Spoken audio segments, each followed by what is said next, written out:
Good day to everyone joining us, and welcome to today's X Talks webinar. Today's talk is entitled Psychiatric Drug Development Digital Endpoint Solutions to Extract the Most Value from Your Clinical Study. My name is Sonia Hunt, and it's my pleasure to be your X Talks moderator for today. Today's webinar will run for approximately 60 minutes. This presentation includes a Q&A session with our speakers.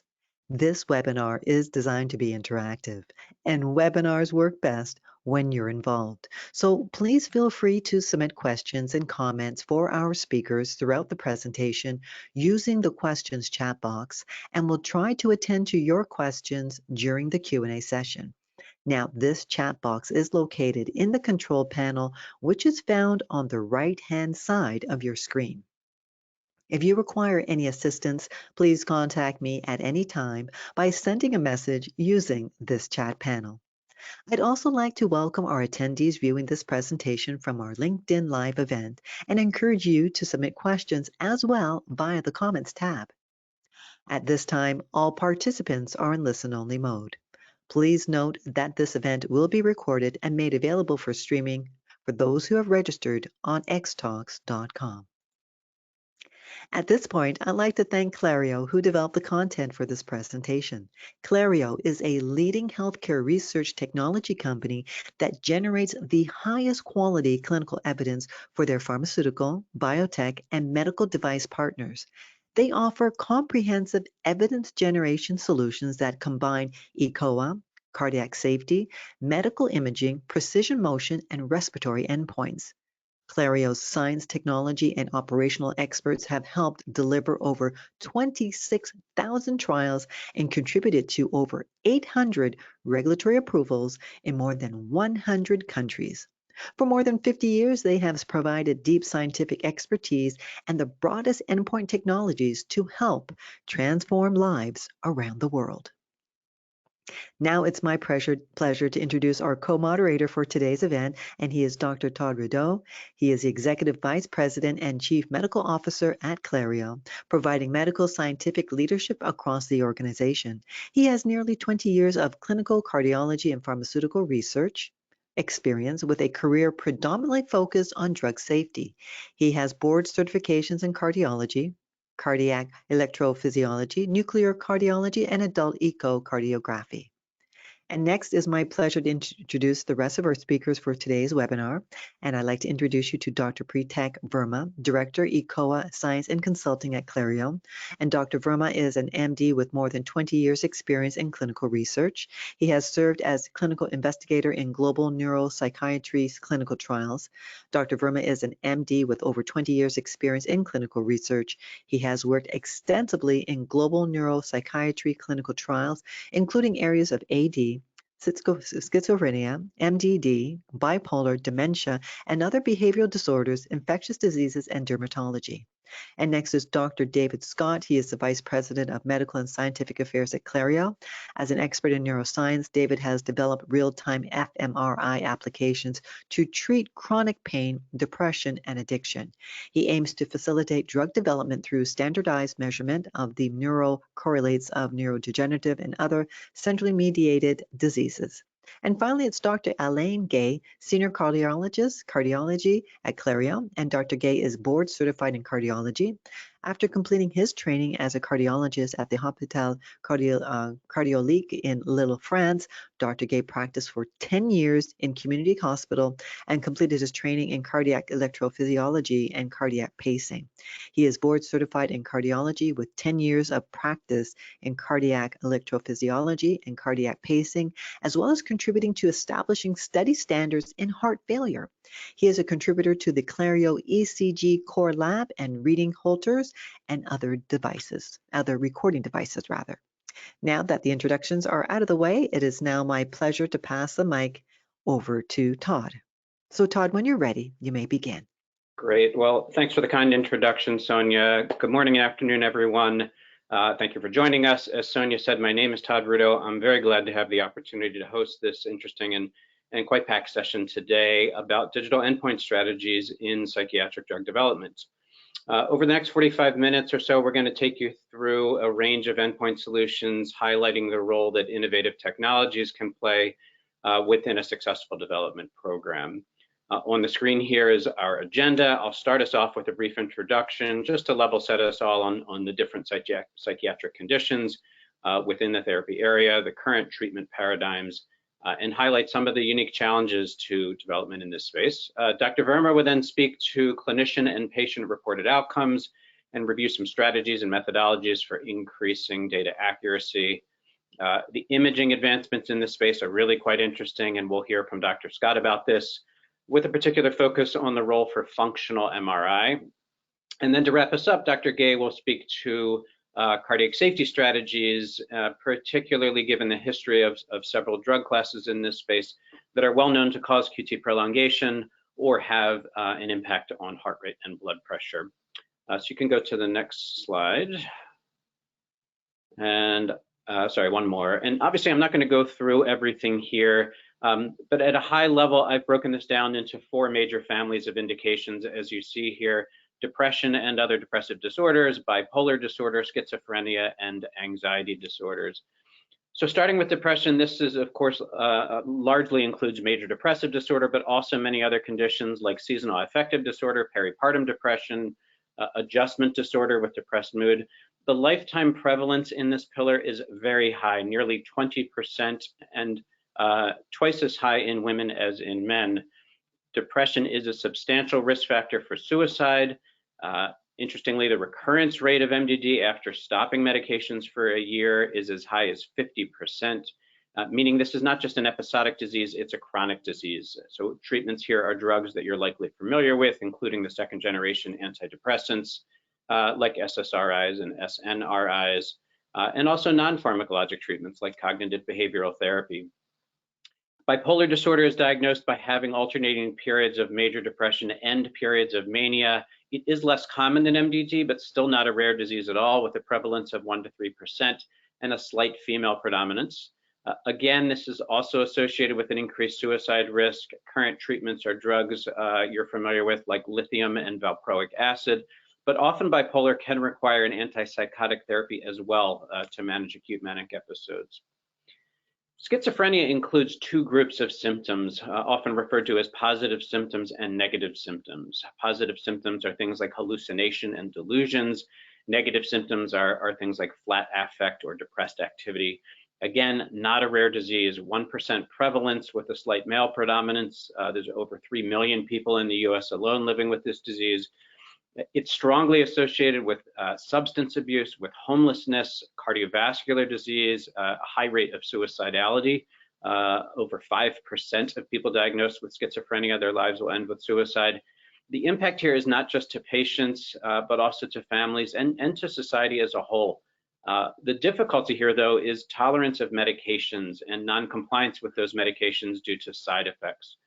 The existing drugs mostly work by depleting dopamine levels in the brain, and this leads to Parkinson's-like symptoms, tremors, also problems with weight gain and lethargy. So really a difficult disease to manage. And then lastly, anxiety disorders are another large family. Generalized anxiety disorder you're familiar with, but also panic disorder, social anxiety disorder, post-traumatic stress, specific phobias. Treatment here is often a combination of both medicine and psychotherapy, as well as cognitive behavioral therapy. And medications like benzodiazepines are common and very effective in short-term use, but they're quite addictive and can really only be used sparingly. So again, an area of additional research needed. Why don't we go to the next slide? There's a broad range of conditions and treatments as I laid out, but here I'll talk a bit about drug development for psychiatric diseases, as this is a therapy area which I mentioned has some unique challenges. And because of those challenges, there's unfortunately been fairly limited progress in developing novel treatments compared to other therapy areas where we've seen more meaningful developments in recent years. In fact, most of the current treatments that I mentioned are really relying on mechanisms of action that were introduced as much as 50 years ago, even if the newer therapies have been slightly improved in terms of side effect profiles, for example. So why the lack of progress? Well, in part, this is attributable to a really limited understanding of the underlying mechanisms of many psychiatric diseases. So we know the level of certain neurotransmitters may be out of balance, but not necessarily why. And without knowing why, it's difficult to develop an effective targeted therapy. There was, however, a new approval for the treatment of schizophrenia just a few weeks ago that I thought I'd highlight here today. And the reason I highlight it is this drug represents the first new mechanism for schizophrenia treatment in well over 30 years. CARXT was the development name, now to be marketed by BMS as Cobenfy. It's a combination of two drugs. The first drug, xanomeline, was originally studied over 15 years ago to improve memory in Alzheimer's patients. But in a phase 2 study, it was seen to decrease psychotic symptoms and disruptive behavior that are sometimes associated with advanced Alzheimer's disease. So that led to the hypothesis that this same drug, which increases acetylcholine levels in the brain, may treat schizophrenia-related psychosis. But while that increased acetylcholine activity is beneficial in treating psychosis, when unopposed elsewhere in the body, it causes very significant side effects, particularly GI and cardiac side effects.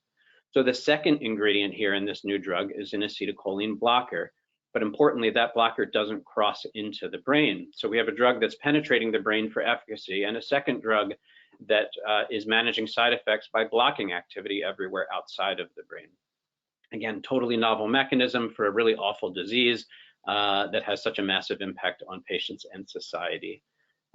So you can go to the next slide. And with that background, let me turn over here to Dr. Verma, who will take us through the considerations with electronic outcomes assessments, and particularly focus on what can be done to optimize data quality and data accuracy. Pratik, you can go ahead.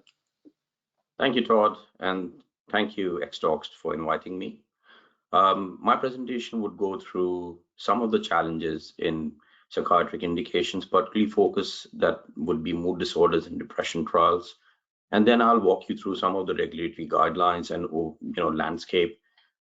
regulatory landscape over the years, and talking on mood disorders as well as other psychiatric indications. And then I'll go through some of the best practices in eCOA, and also how we should design studies keeping in mind the complexity of these indications. So what are some of the challenges in these indications? Now, prevalence, for example, major depressive disorder is one of the leading causes of disability. It affects more than 322 million people worldwide, contributes around 7.5% of all years lived with disability globally. There is a lifetime prevalence of from 2% to up to 21% across different countries. And there remains to be, one of the pain points is the underdiagnosis of these conditions and the stigma associated of these indications and lack of awareness. Now, the endpoint complexity comes from the fact that the traditional outcome metrics often focus on short-term symptomatic changes, which may not be suitable for evaluating long-term benefits like side effects or overall quality of life improvement. And historically, longitudinal outcome data addresses three aspects of change. One is average change in population, individual differences in the degree of change, individual within person change over different temporal intervals. Therefore, frequency of repeated assessments, poor solution design may jeopardize the outcome of the study.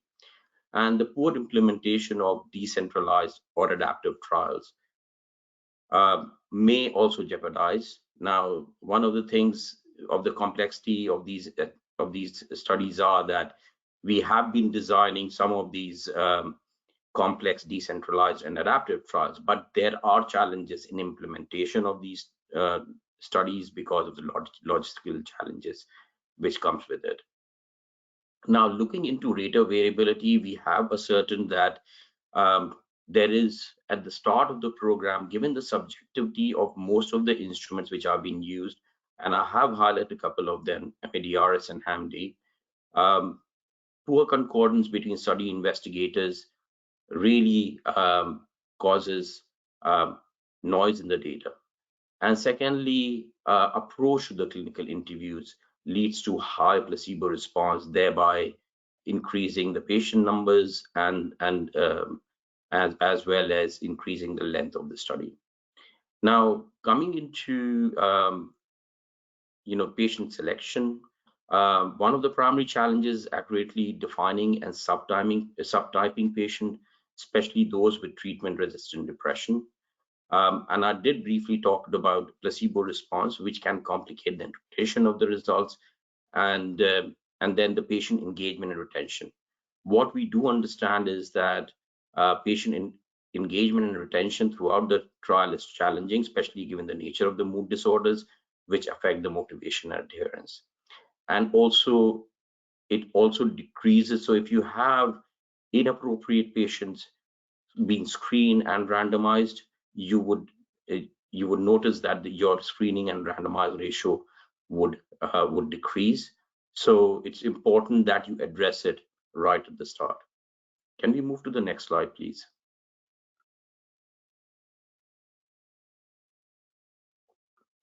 Now, I in the regulatory landscape, and I have highlighted key indications here. So we have bipolar disorders, where we had the guidance from regulators, the EMEA in 2001. There is a new guidance which has come out this year. Now, the difference between the two guidance is that previously the bipolar disorder was focused towards efficacy totally to manic and depressive presentation, but now the regulators are also talking about symptom reduction, relapse prevention, and improvement of cognitive functioning. And there is also special consideration given to specific subtypes of bipolar disorders, like rapid cycling and mixed features. If we go to the next guidance, which is related with PMDD, that is, sorry, can you scroll back up to the previous slide? So to the premenstrual dysphoric disorder, PMDD, the regulators in 2012 highlighted the need for having dose finding studies, pharmacokinetics and pharmacodynamics, and interaction programs. And the focus was, the primary endpoint was to include the reduction of PMDD symptoms, but then they also emphasized upon secondary endpoints which might involve improvements in quality of life and functional outcomes. Now, over the years, we have seen that regulator like FDA has stressed upon patient-focused drug development, and that has been 4 guidance which has come out over the years, last year in April 2023. And one of the highlights for that is patient making sure that patient's voice is being heard. So when you are designing a study, you ensure there are a good selection of appropriate clinical outcome assessments, the timing of the assessment, and the handling of missing data. These guidance also discusses about the importance of ensuring that clinical outcome assessments are reliable, valid, and sensitive to change. And then patient engagement is another key area which they have highlighted, making sure that you engage the patient throughout the drug development process to ensure their experiences and perspectives are adequately captured and reflected in these endpoints. Now, moving to psychedelic, and this is an area which has been relatively newly explored. It has been around for the last 40 years, but now we are seeing more and more studies being developed in this area. And one of the key guidance which has come out is the need for robust preclinical data to support initiation of human trials. And there is also guidance of ensuring that appropriate control groups and blinding methods are being done. And one of the things that regulators have pointed out is that there should be a close observation or supervision of all these studies, making sure that special attention is given to population with specific medical conditions like depression, PTSD, and substance use disorder, and then the safety aspect, because in this patient population, there is psychological distress and potential for abuse. Now, I'm going to talk about major depressive disorder in the next slide.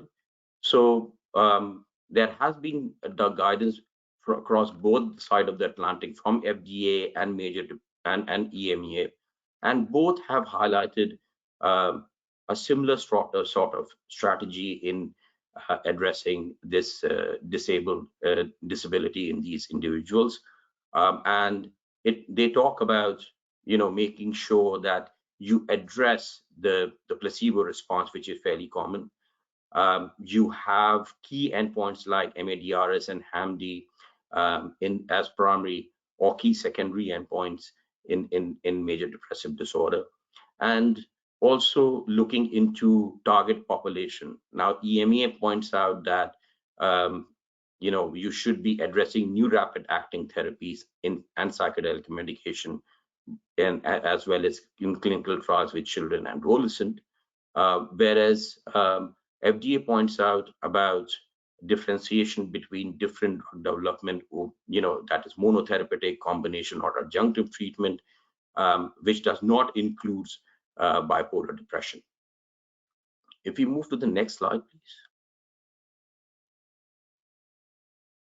Now, I have highlighted a few endpoints here, and on the left, you are seeing clinician outcome assessment versus patient-reported outcome assessments on the right.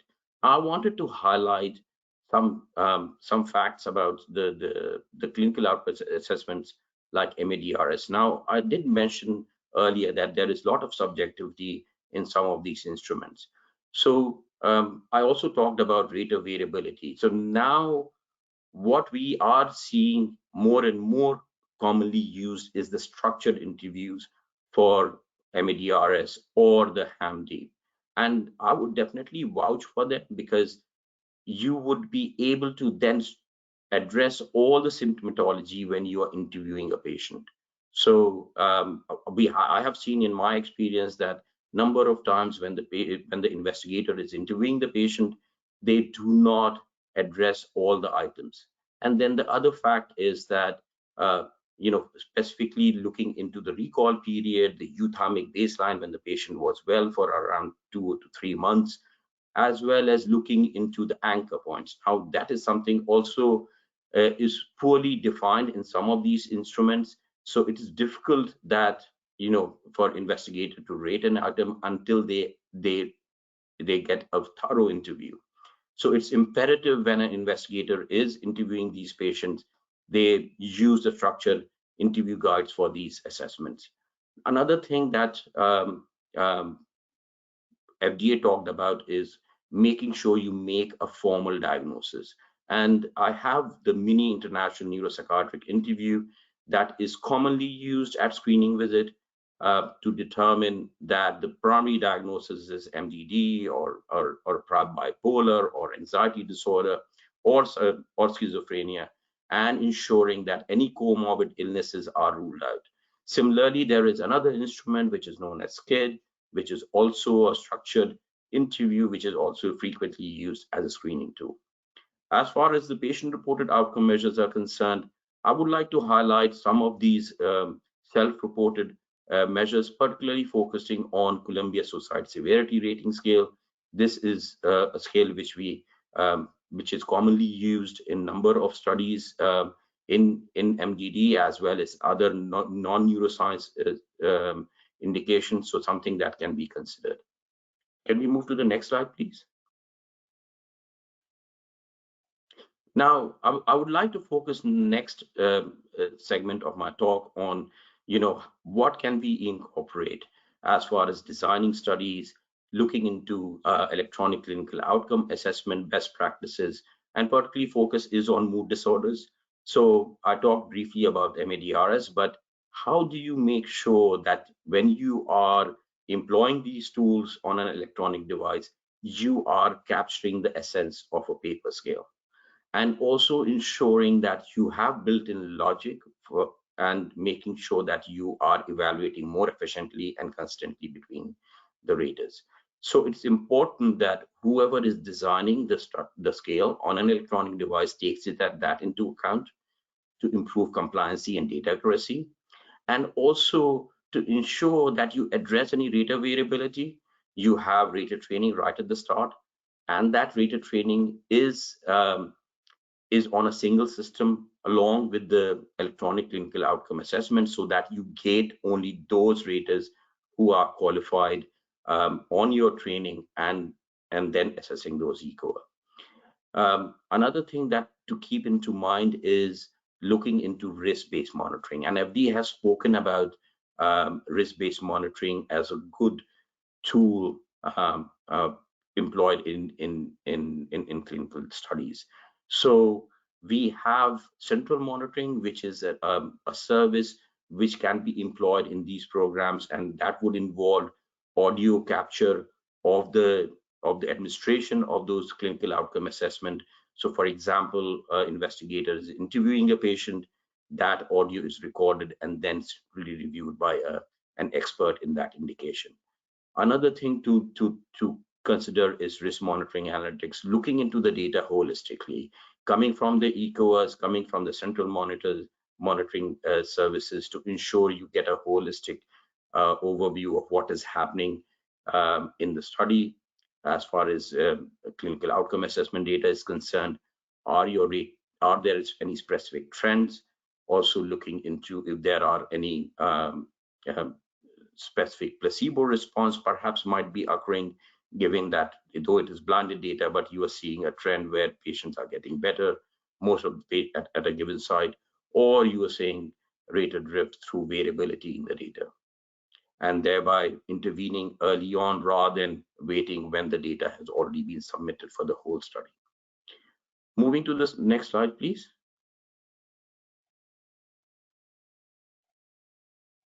Now, this is an example in major depressive disorder. I'm citing MADRS here, and this is from a number of studies that we have evaluated. So number of problems that we have identified is, significant variance in inter-rater reliability.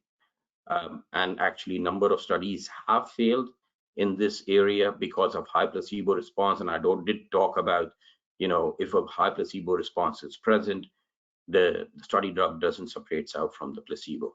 So it's really important that these problems are identified early.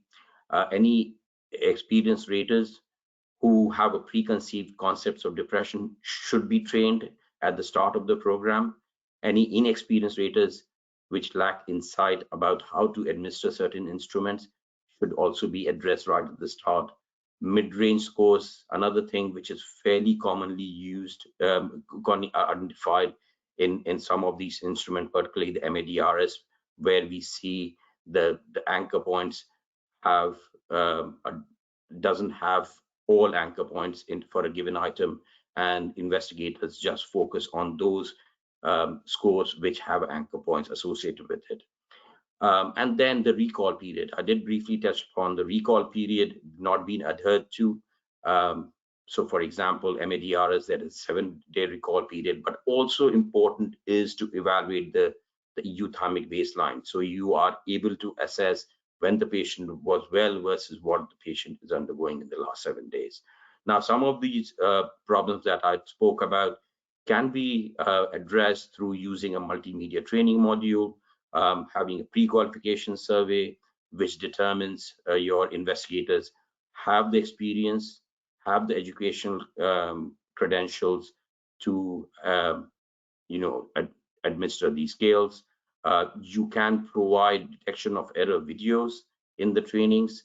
You can test them out using a gold score video, gate them through the eCOA, ensuring that only qualified rater assesses the clinical outcome assessment, and then on top of it, a central monitoring or risk monitoring analytics program. If you move to the next slide. So the key take-home message here is that when you are designing a study in psychiatric indication, and the focus have been on mood disorders and major depressive disorders, you need to ensure that you need to have the data which is readily available, so you near real-time data, so that you can review the data and look into the appropriateness of the patients being enrolled, and also determine if the investigator is actually administering the scale properly. Another thing to take into account is the regulatory support, or looking into compliancy to the regulators, taking into account risk-based approach to monitoring, rated training, and participant to caregiver training. That's really important, and particularly focusing on placebo response mitigation, and to complement the rated training and the electronic clinical outcome assessment is central monitoring and risk monitoring analytics, which would give you a holistic view of what is happening in your program, and that would take into account any eCOA multimedia and audio recording. So with that, I'll pass the ball to my colleague Dave Scott, who will walk you through the imaging endpoints.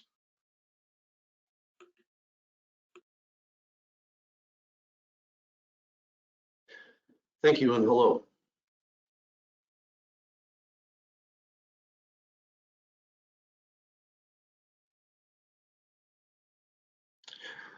The neurobiology of the stress response is described in this slide.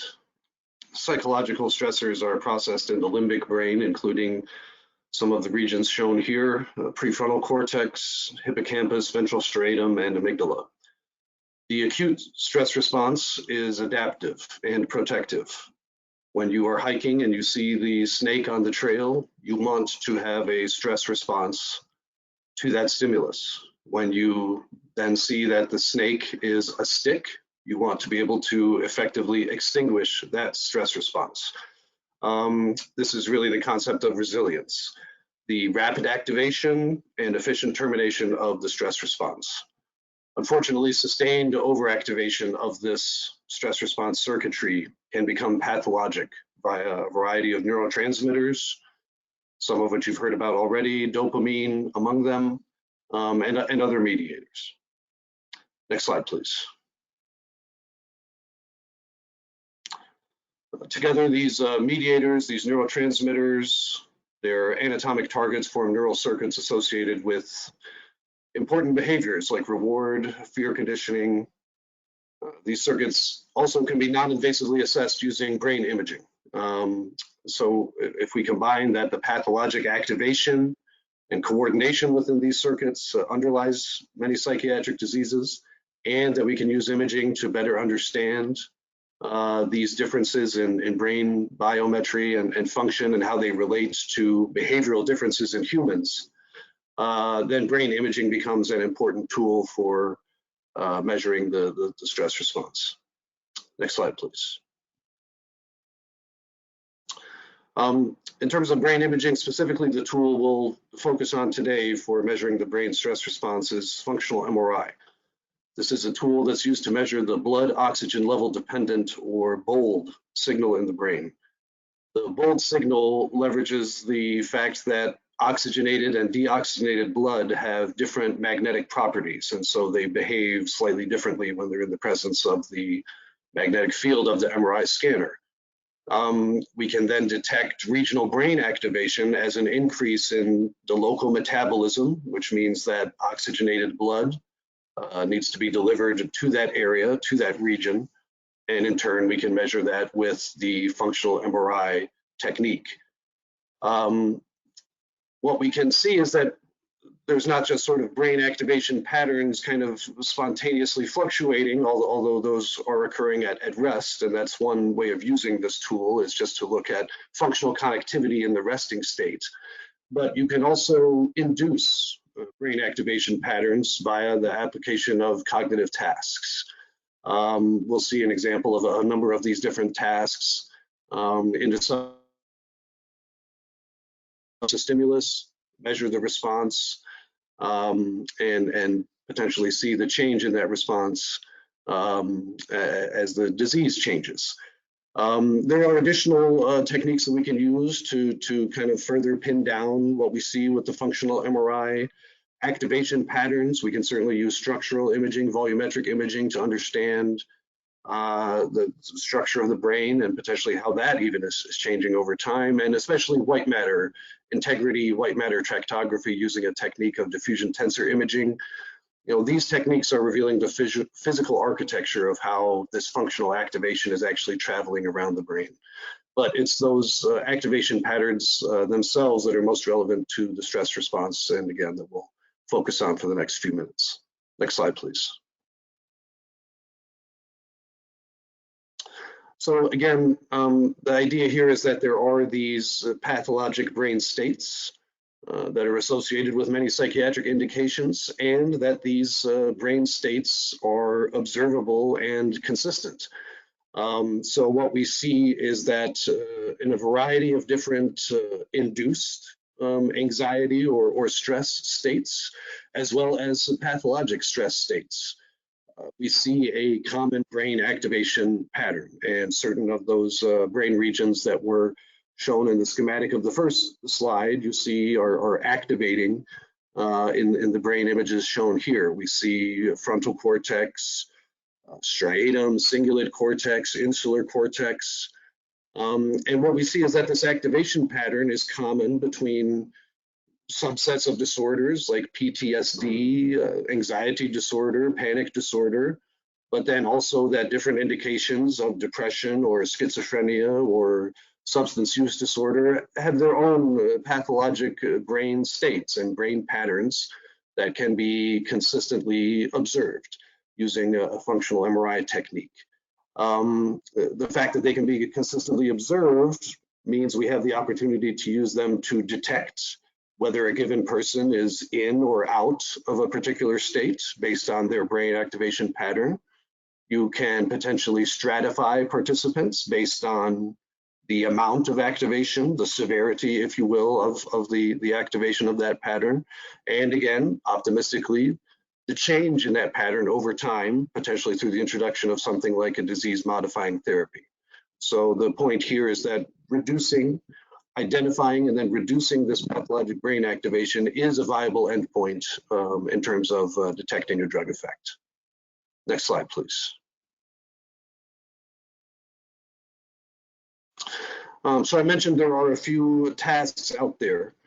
And so again, out there, these are tasks that are not necessarily, one or two sort of universities in the world is kind of testing this, but these are tasks that are routinely in use in clinical trials, as well as in research studies, around the world. And some of these tasks have been used for decades. Certainly right at the top of the list would have to be the emotional faces paradigm, as it's known. The idea that looking at fearful faces versus smiling faces versus neutral faces induces a differential level of activation in a brain region like the amygdala. So if you're studying a population, an indication where that sort of limbic, affective, emotional type of circuitry is potentially dysregulated, the use of an emotional faces type of paradigm might be one way to get at that. Another common classic task that's out there is the monetary incentive delay, the MID task. This is almost a gambling task in a way, where a person is told they can win or lose some money based on their ability to press a button. It's kind of a reaction time task with some monetary gain and loss associated with it. But in this task, what's really interesting is the anticipation phase. This is especially linked with the ventral striatum, dopaminergic activity, salience. So again, a substance use disorder, an addiction type of population, this could be a neuroprobe of interest. The NBAC task, this is more of a memory, attention type of task, continual performance task, in schizophrenia, sort of showing a variety of different stimuli and asking to continually pay attention to when one specific stimulus appears. So just this idea of task switching and the ability to sustain attention. Craving, so something like an obesity, a weight loss drug. We certainly know these drugs have effects on the periphery and in terms of the weight.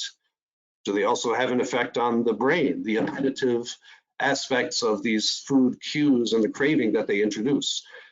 There's neuroprobes out there for this. And then of course, the foundation of functional MRI that it was built on visual tasks, motor tasks, language mapping.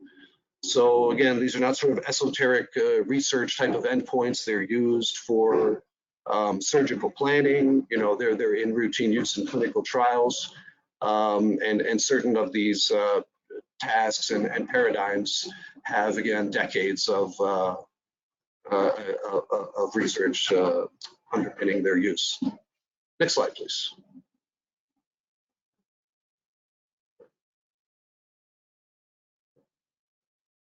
So keys to operationalizing something like functional MRI, it's not a off-the-shelf type of technique by any means, but it is, task-based fMRI, again, not resting state, but actually using a task and measuring the response.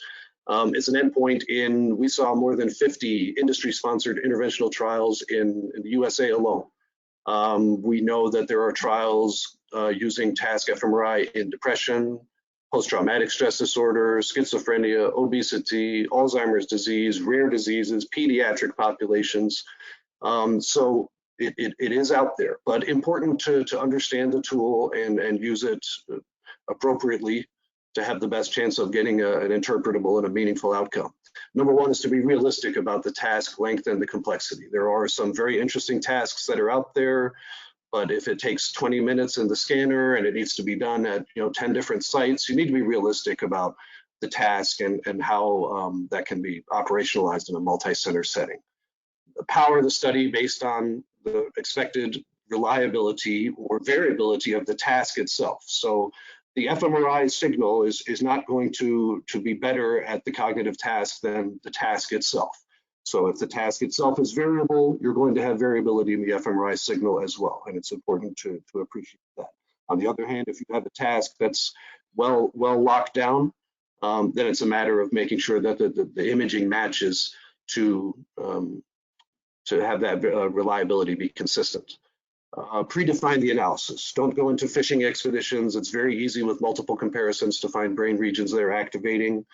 Those can often be spurious if not appropriately controlled. And of course, quality control of the raw data, the behavioral data, and the setup of the task and how it's administered. Next slide, please. So just the last thought I would leave you with is the role of functional MRI in psychiatric drug development. This is unlikely to be a primary endpoint in a phase 3 pivotal trial of 300 sites around the world acquiring emotional phase. What it is more likely is realistically to inform go, no go decisions in drug discovery. Target exposure, is the agent actually getting to the target? Target engagement, is it actually binding to and doing anything to the target? And then the action, what is the resulting consequence in terms of the neural circuitry? We believe that functional MRI has a variety of different potential uses in the clinical trial space. We talked about patient selection, stratification, classification, but certainly an interesting note would be this idea of not just prognostic determination, responder, non-responder, but actual placebo responder, non-responder. So we showed some years ago that same monetary incentive delay task has almost two sort of classes of people of how they respond. Some people have a very linear response of more money activates that ventral striatum system more significantly. Others have more of a flat response during that anticipatory phase. We backed that out, that fMRI signal, it turns out, is underpinned by dopaminergic activation in the ventral striatum, endogenous opioid activation in the ventral striatum and beyond. And we used very fancy, very expensive, very invasive carfentanil and raclopride PET to study that. And it turns out that those neurotransmitters and their activation then is backing out into placebo responder, placebo non-responder. So if you could get that same information using the anticipation phase of this monetary incentive delay task, which takes about 7 minutes to run in an MRI scanner, potentially a value add, and then we're excited to see its application, how this can inform clinical trial design and hopefully drug development in psychiatry going forward. Thank you for your time.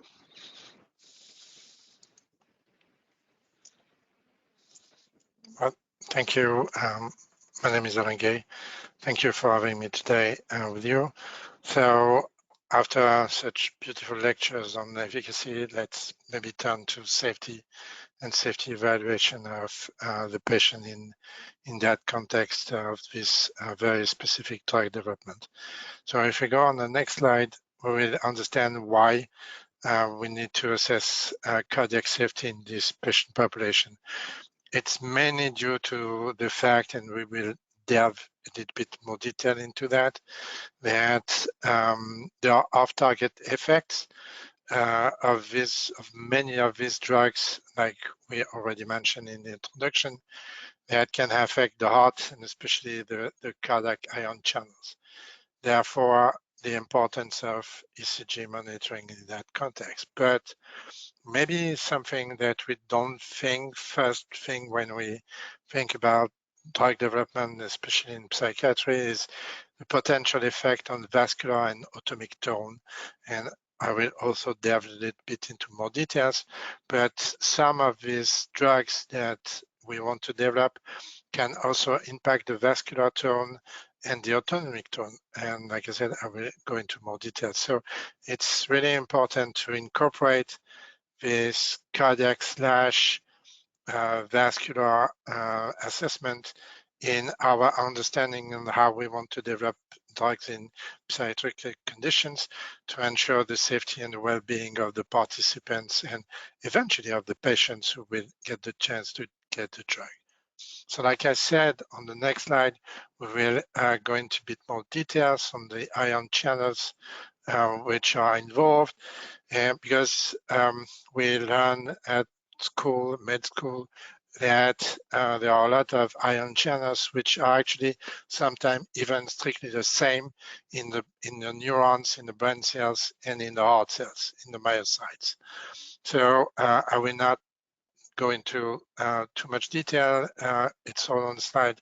You will have it in the recordings later on, but just as a reminder that the main channels are expressed in both cell types, which means that because the drugs needs to access the brain and needs to penetrate the blood-brain barrier, they can also have a chance, if you want, to impact the heart channels. And this is the founding reason why we need to monitor the ECGs in drug development, at least in the beginning. And this is also something that we also see in marketed drugs. So on the next slide, we will share some examples of marketed drugs which the physicians know about, maybe have already prescribed. And as you can see, the most common sort of effect they can have is prolongation of the QT interval. We are very familiar with that, but some can also induce cardiomyopathy in itself and have also other ECG changes like prolongation of QRS interval, arrhythmias, and so on, which is not something that we want to see in our patients. On the next slide, we will try to understand that, like I said, this is not just about the ECG and the ion channels. This is also about the vascular and the autonomic tone. So in that context, the vascular tone is what basically regulates your blood pressure and your blood flow. So you have two ways to influence the vascular tone. You can either vasoconstrict or vasodilate, which means that in one, you will constrict your vessels and then lead to increased blood pressure. On the other one, well, you get the opposite, which is a decrease in blood pressure. Sorry, apologies.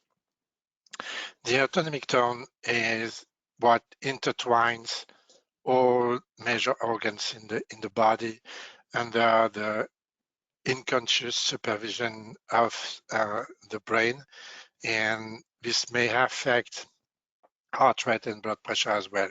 So we have the sympathetic with adrenaline and noradrenaline as mediators, and parasympathetic with acetylcholine as the main mediator, which can also influence, like I said, the heart rate and the blood pressure, and will contribute to this side effect profile that we want to allude to. And again, on the next slide, you will see that this is not something which is so uncommon. And you know that you have many drugs that are currently marketed which have such kind of side effect profile, mostly resulting hypertension or orthostatic hypertension, and consequently either an increase or a decrease in heart rate. So this is not something which is so uncommon that we need to take care of. So now the question is, okay, what does this mean for my drug that I need to develop? So on the next slide, we see the first steps that we need to take into that context. So at early stage, even in the phase 1 stage, you need to document a potential effect on QT. This is very structured using the E14 guidelines, and we have talked about in other webinars about this. And don't forget the Q&As, which are really important in that context. But more so, we also need to document potential cardiac arrhythmias and document potential effect on blood pressure. For the QT assessment, the usual strategy is aiming to early documentation of lack of impact. So you don't want to document that your drug is having an impact, you want to document that you don't have an impact. So in that regard, you need a package of data using preclinical data and human data.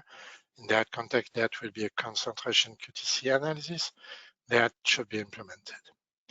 Cardiac arrhythmias, on the contrary, is something a bit different. You need to document that on long-term ECGs, and we will come to different technologies in an upcoming slide about that.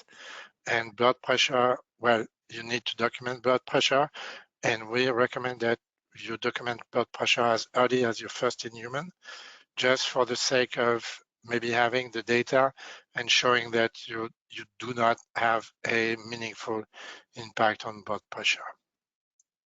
On the next slide, let's move forward, assuming that your phase 1 studies are proven that your drug is safe. You want to show that it's efficacious, of course. So for the ECG part, well, it will be mostly driven by the data that you have already accumulated from the preclinical models and from the phase 1 data. And I just wanted to stress that in case there is a signal for cardiac arrhythmias, do not forget that not all arrhythmias are related to the QT interval prolongation, so we need to be able to document them. And to achieve this documentation, the 12-lead standard ECG is really not the best method, because this is just like taking a picture versus having a full movie. So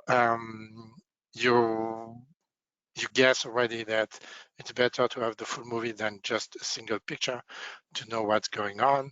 So Holter ECG is the traditional method, but it lasts only 48 hours. So there are now solutions that we can provide and support you with, where a patch device can record 2 or 3D ECGs for up to 14 days in continuum. So this is the very best method to detect events which are really infrequent. When it comes to blood pressure monitoring, it's also crucial to understand the potential impact of your IMP on the blood pressure, and home-based BP devices are a good alternative to traditional ambulatory blood pressure measurements or office-based, and it has really an advantage to reduce visit burden on the patient and to be very much less cumbersome. And this is more for signal detection than for regulatory approvals. So in summary, we can say that because there is an overlap in ion channel, that's the next slide, please. Because there is an overlap in ion channels in cerebral perfusion, the brain and the heart share really a lot. So this is why we need to adjust and tailor the cardiac safety strategy, including the QT assessment, the arrhythmia assessment, and the blood pressure assessment, even at the very early stages of clinical development, to ensure a proper evaluation. And I'm right on the clock to hand over back to Dr. Rideau. Thank you. Thank you. So a very sincere thank you to all the panelists for their contributions. As promised, quite a packed session here, dense with considerations for digital endpoint strategies. You heard about the role for electronic outcomes assessments and how we can optimize data quality there, functional MRI, and how that can be leveraged to demonstrate target engagement. And then just heard, of course, about strategy to characterize any potential cardiovascular risks. With that summary, we're going to transition to a very brief Q&A segment in the remaining time. You can use the chat box or the question box in the XTalks platform or the comments field in LinkedIn. I'm going to invite the other panelists to turn on their video, and I'll just jump right in with a first question here. This one is going to go to Dr. Verma. It's about suicidality. So suicidality is a topic of critical importance in any therapy area, particularly when a drug enters the brain, but especially in indications where populations are already at an increased risk, such as schizophrenia and depression. Can you share any more detail on how suicidality can be effectively monitored and managed in a high-risk situation like this? Thank you, Todd. Something that we have observed is that, when a molecule enters, the brain, there are issues with the suicidal ideations and behavior. And what we have observed is that historically we have used the clinician-reported outcome assessment like CSRS. Now, the regulators are, and I did mention in my presentation, the focus is moving towards patient-focused drug development and endpoints which are looking into patient's voice. So over the years, we have seen the PHQ-9, which is a psychiatric health questionnaire being utilized. It has only one item number 9.